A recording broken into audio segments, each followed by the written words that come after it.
Alors, bonjour à tous et re-bienvenue dans cette vidéo. Alors oui, j'ai eu un problème technique durant le premier chat, donc je vais reprendre. Alors, donc on parlait des rendez-vous. Alors, les rendez-vous, qu'est-ce qui se passe quand on a rendez-vous? Il y a premièrement ceux qui vous demandent de payer. Alors que ce soit le bateau, l'avion, la voiture, des histoires «ma voiture est tombée en panne, faut payer le garagiste», machin, enfin voilà. Est-ce que tu peux payer? Non. Donc point. Si je vois PayPal, Western Union, PCS, Transcash ou tout autre organisme de paiement, hein, ou même qui me demande mon numéro de carte bleue, bon, je me jette, je vire et je me dis, bah, mon rendez-vous ne viendra pas, je quitte le lieu.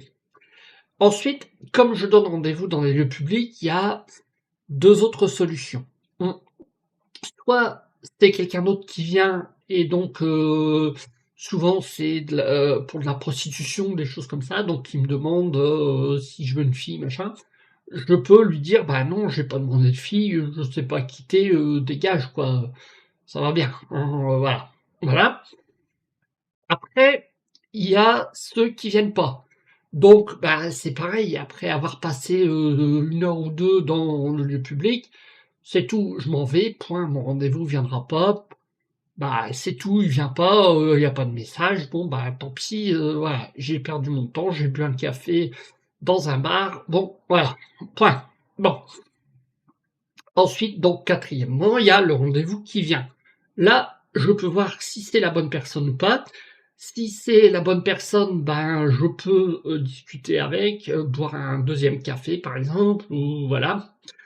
Et donc discuter, et après je décide si je l'emmène chez moi ou pas cette personne. Mais je pose mes conditions, c'est-à-dire qu'à, je sais pas, 7-8 heures du soir, je mets cette personne dehors, voilà, parce que ben voilà, elle peut pas rester dormir. Pourquoi? Ben pas forcément, voilà, donc voilà. Je lui dis, ben ouais, mais je dois partir à 7 heures parce que je vais manger ailleurs. Et j'accompagne cette personne et je sors. Pour aller où? Je sais pas. Pour aller, voilà. Mais je vais, voilà. Donc, il y a toujours cette idée de il faut être prévoyant et dire si la personne vient pas ou si quelqu'un d'autre vient, faut être prêt. Parce que sur internet, on sait jamais à qui on a affaire, voilà. Hein. Donc moi je préfère voir, voilà. Mais j'ai le plus souvent des gens qui, le jour ou l'heure du rendez-vous, demandent de payer des trucs, bon, on sait pas trop pourquoi faire, des obscurs dépannages de voitures ou d'avions, ou alors après il y a les personnes qui sont réelles, c'est-à-dire qui me disent: «Ben, voilà, je suis bloqué sur l'autoroute, je vais être en retard». Bon, là, je peux attendre dans le lieu public. Je peux dire: «Bah oui, c'est un lieu public, écoute, je t'attends jusque 19 heures. Si à 19 heures t'es pas là, je m'en vais manger». Voilà. Mmh. OK. Bon, après, voilà. Mais OK, ça, d'accord, je suis dans les bouchons, parce que il y a un accident sur l'autoroute, machin, bon, pourquoi pas? Après, je suis dans les bouchons parce que la ville est bloquée, je trouve pas de place pour me garer, pourquoi pas? Ça peut se comprendre. Mmh. Ça, on peut le comprendre. Voilà, ça peut alléger retard d'un quart d'heure, 20 minutes. Bon, bah voilà, c'est tout, ça arrive. Moi aussi, ça m'arrive quelquefois d'être en retard parce que je suis pas parti à l'heure ou parce que mon rendez-vous d'avant s'est éternisé. Voilà, bon, bref, tout va bien. Jusque-là, ça va, c'est cohérent. Mais tant qu'elle me dit pas, faut payer le dépannage de ma voiture, bon, bah ouais, t'es en retard, t'es en retard. Bon, mais au moins, j'apprécie que la personne prévienne et dise je vais être en retard. Voilà. Que ce soit un rendez-vous fixé par n'importe qui, d'ailleurs, que la personne me dise je vais être en retard. Après, qu'elle me dise pourquoi ou pas, je m'en fous un peu, en fait, hein, mais voilà. Mais bon, voilà, ça peut être compréhensible. Par contre, de me dire de payer je sais pas trop quels frais et à mon numéro de carte bancaire, non. Là, ça, c'est dégage. Voilà. après, il y a ceux qui ne répondent plus. C'est-à-dire, vous êtes sur un site, vous discutez avec quelqu'un, vous prenez rendez-vous, voilà, vous dites rendez-vous tel jour à telle heure, voilà, et la fille ou la personne vous dit je peux venir que samedi parce que je travaille. Bon, ok, tu travailles, donc tu vas venir samedi, d'accord, donc samedi, ok, samedi tel endroit, telle heure, bon, ok. Et après, plus de message, plus rien, comme si le compte avait été supprimé. Alors, il y a les applis où tu t'aperçois très vite que le compte a été supprimé. Voilà. Donc là, tu te dis, c'est soit un faux, soit une arnaque, soit une bizarrerie, une erreur. Bon, bref, t'as pas de confirmation du rendez-vous. Bon. Ou t'as un mail et puis d'un seul coup, plus de mail. Comme si ça arrivait dans le vide. Alors, là, il y a deux hypothèses. Soit tu as un mail delivery system comme quoi l'adresse n'existe plus ou tu peux pas envoyer de mail à l'adresse parce que voilà. Donc tu te dis, ben, c'est tout, l'adresse n'existe plus, ben, c'est tout, j'envoie plus de message. J'avais noté un rendez-vous samedi avec cette personne, je le supprime de mon agenda, point. Voilà.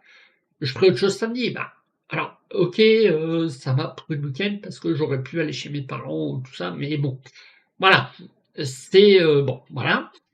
Mm. Soit il n'y a plus de réponse, donc tu envoies un ou deux mails à l'arrière. S'il n'y a pas de réponse au bout de quelques heures, si le lendemain t'as pas de réponse, bon, tu peux te douter qu'il y a un couac quelque part, qu'il y a un problème quelque part. Donc moi ce que je conseille, c'est de mettre le rendez-vous en à confirmer. Parce que comme ça, si tu notes dans le rendez-vous à confirmer, tu sais que il est pas sûr. Donc, tu attends de savoir. Et jusqu'à l'heure de départ. Et si à l'heure de départ, tu n'as pas de confirmation, bah, tu pars pas de chez toi. Et si la personne te contacte en disant je suis arrivé au lieu de rendez-vous, bah, tu peux éventuellement partir de chez toi et dire bah, moi, je suis en retard, j'arrive. Voilà. Ok. Voilà. Tu vois, ne pas hésiter, voilà, à dire ça, à faire ça. Mais bon, voilà.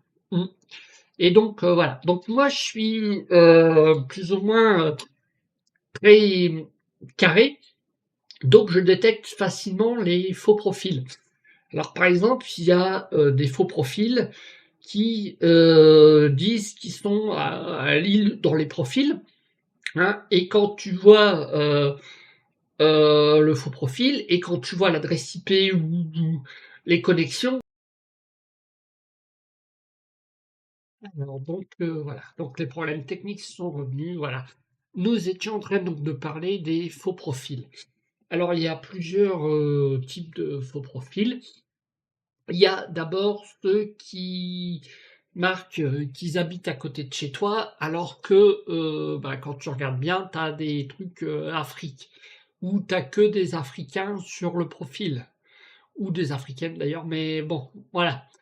Ensuite, il y a ceux qui s'est marqué des pays plus ou moins à caractère problématique. Par exemple, je pense à l'Iran, l'Afghanistan, la Russie, bon, voilà, hein, ou l'Ukraine, encore que l'Ukraine, bon, mais voilà. Après, tu as les profils où il y a que du X dessus. Alors, si tu vois que des vidéos X dessus ou que des trucs qui cachent le contenu parce que tu as un filtre, bon, tu peux te poser la question. Ok, donc voilà. Ensuite, t'as bah, les faux profils et t'as les réalistes. Bon, et donc tu t'aperçois vite si c'est un faux profil ou pas quand tu le contactes. Quand tu contactes cette personne, parce que t'as les spécialistes de l'intelligence artificielle, hein, de l'IA, qui te dit des messages copiés-collés de on sait pas trop où, voilà, mal traduits, avec des fautes d'orthographe, bon, voilà. Ensuite, tu as les profils qui, au bout de 3 messages, te demandent de venir chez toi ou te demandent de payer. Alors surtout, si quelqu'un te demande de payer sur Internet, si tu ne connais pas cette personne ou que tu n'as jamais vu cette personne, que tu n'as pas confiance en cette personne, tout ça, ne paye pas. Surtout, ne donne pas ton numéro de carte, voilà. Enfin, moi, j'ai pas ce problème, j'ai pas de carte bancaire. Mais voilà, hein, surtout ne pas donner le message. Voilà, tu dis que bah, tu peux pas payer. Tu donnes pas de numéro, tu dis j'ai pas de carte bancaire. Voilà. Hein, voilà, même si c'est pas vrai. Voilà. Et donc, tu peux faire ça, voilà. Ensuite, t'as les faux profils qui disparaissent. Alors d'un seul coup, si il a disparu du site de rencontre, il y a deux solutions du site, que ce soit de rencontre ou pas d'ailleurs. Je pense aux réseaux sociaux ou trucs comme ça. Il y a deux solutions. Soit bah, il a été banni du site et donc s'il est banni du site de rencontre, tu peux te dire que ben il y a un problème. Voilà, tu peux te dire il y a un problème. Bon, donc tu le contactes plus et puis voilà, tu le supprimes de tes profils d'amis, voilà. Soit il s'est fait bannir par erreur, bon voilà.